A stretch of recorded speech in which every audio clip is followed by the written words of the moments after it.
Viimekertaisen puintijakson jälkeen ollaan jatkettu sadonkorjuuta ja tehty syyskylvöjä. Tervetuloa viimeisen jakson pariin. Koitetaan nyt tällaistakin. Riivelin haraus ja samalla vähän äästetään toi pellon pinta tasaiseksi ja vähän jopa mullataan kylvöriviä pikkasen, ettei se toi syysrapsi olisi ihan niin suuressa notkelmassa. Ja otetaan nyt rivivelistäkin rikaat mekaanisesti irti ja ruiskutetaan päälle putisaan topilla maavaikuttiset rikka-aineet, niin pitäisi olla rikaat hallinnassa siitä eteenpäin. Katsotaan kuin meidän käy. Noniin, nyt valmistaudutaan sitten välikasvien kylvöön ja valmistellaan jo ensi vuoden juurikasmaata. Mulla on täällä tällaista välikasviseosta. Täällä on muun muassa lupiinia, öljyretikkaa, hunajakukkaa ja muun muassa sitten vielä omasta siilosta vielä ruista vielä siihen jatkoksi. Ja tämä kaikki sekaisin ja lähdetään striptil-muokkausta eli kaistamuokkausta ja samalla sitten kylvetään nämä sinne peltoon ja koitetaan saada hyvä kylväalusta sokerijuurikkaille ensi vuodeksi.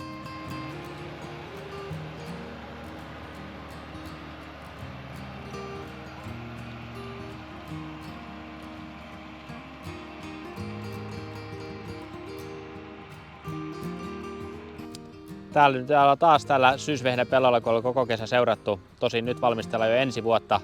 Mä olen täällä kaistamuokkaamassa, striptil muokkaamassa peltoa ensi vuoden sokerijuurikasta varten. Samalla mä kylvän tänne välikasvisiemen seoksen, jotta sit saadaan kasvipeitteisyyttä ja saada mahdollisuus myös kylvää aikaisemmin keväällä. Katsotaan, saadaanko tähän vielä kasvusto aikaiseksi. Sateet on hiukan haittanut harrastuksia, että tää tulee nyt syyskuun alussa kylvettyä, niin saa nähdä, riittääkö syksyn kasvukausi vielä.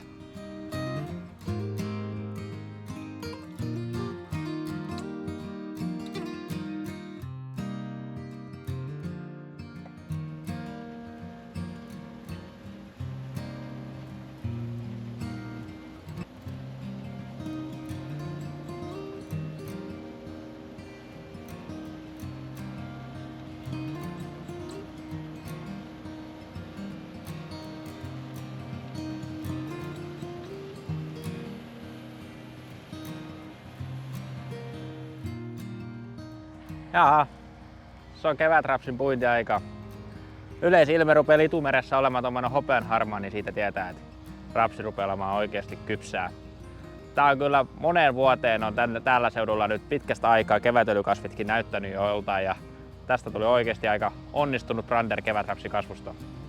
Jännityksellä odotan, kuin hyvä sato tästä loppujen lopuksi tulee.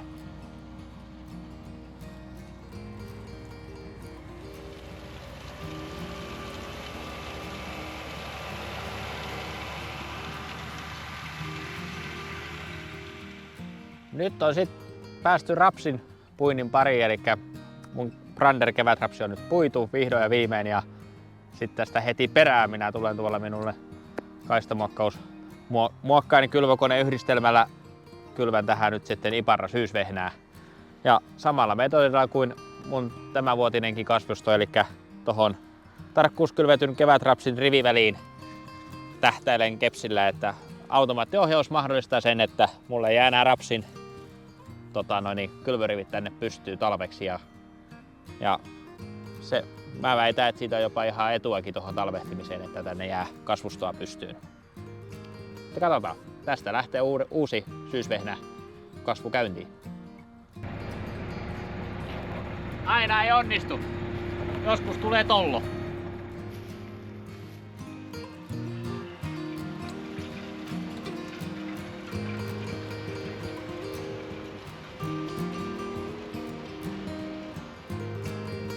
Siitä alkoi sokerijuurikkaankin nostot. Nyt nostetaan eka erä ja myöhemmin sitten vielä toinen erä sokerijuurikasta ylös. Lopun viimein kun nämä itiin, niin näistä tuli ihan suht tasaiset kasvustot ja olen ihan tyytyväinen lopputulokseen.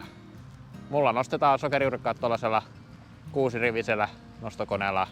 Mä olen osakkaana semmoisessa Kodevakka Oy-yhtiössä, jossa sitten nostetaan useamman tilan juurikkaat syksyn aikana.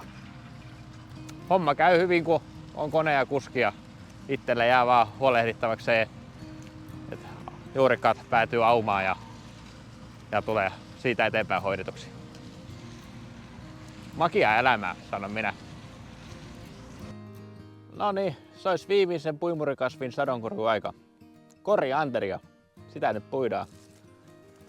Sanotaan näin, että tämä oli kyllä yllättävää, että mulla oli tämä vähän tämmöisessä, miten mä kutsuisin, hieman heikkolaatuisimmissa pelloissa, mutta täällä on aika hyvä multavuus kyllä maassa, niin tämä suorastaan villiintyi kasvamaan erittäin pitkäksi.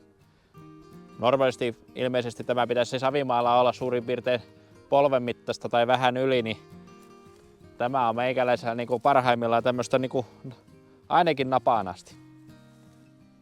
Kasvusto rupeaa olemaan niinku nippanappa kypsää ja puinti sujuu. Ihan ok. Pakko sanoa, että erittäin mielenkiintoinen viljelykasvi.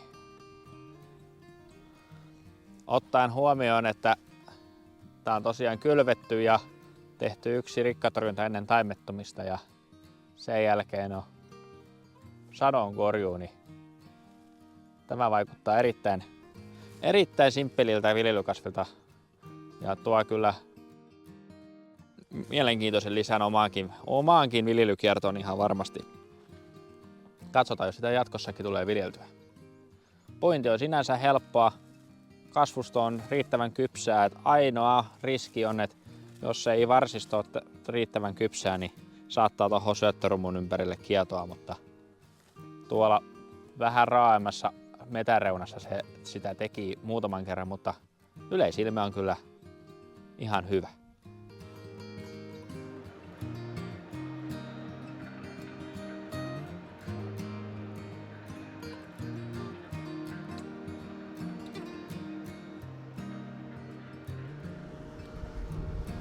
Täällä sitä viedään sokerijuurikasta kohti Säkylän jyrttitehdasta. Vielä pitäisi pinnistää loput syysmuokkaukset pakettiin, niin saada tämäkin kasvukausi päätökseen. Kiitos kun seurasit mun kasvukauttani. Se oli vaihteleva ja mielenkiintoinen. Ei muuta kuin katseet kohti ensi vuotta.